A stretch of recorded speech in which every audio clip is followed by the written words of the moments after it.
Ready to unlock the secret to boosting your Etsy sales and captivating customers? Let's dive into the world of product variations. First, head over to Etsy.com and sign into your shop. Once you're logged in, navigate to the Shop Manager.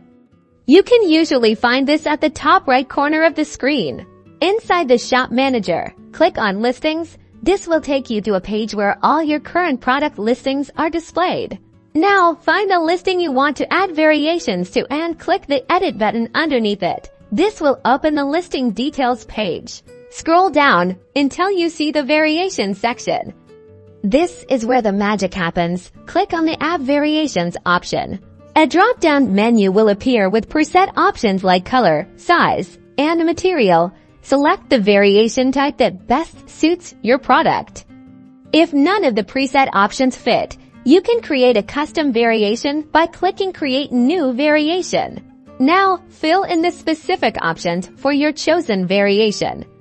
For example, if you selected color, you'll enter each color you offer, like red, blue, and green.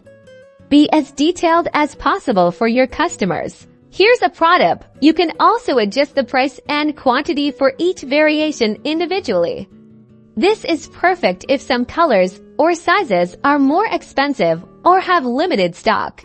Once you've added all your variations and adjusted the prices and quantities, double-check everything to make sure it's accurate. Then click the Update button at the bottom of the page. And that's it. Your product now has variations, allowing customers to easily choose their preferred options, boosting your sales and creating happier customers. Happy selling!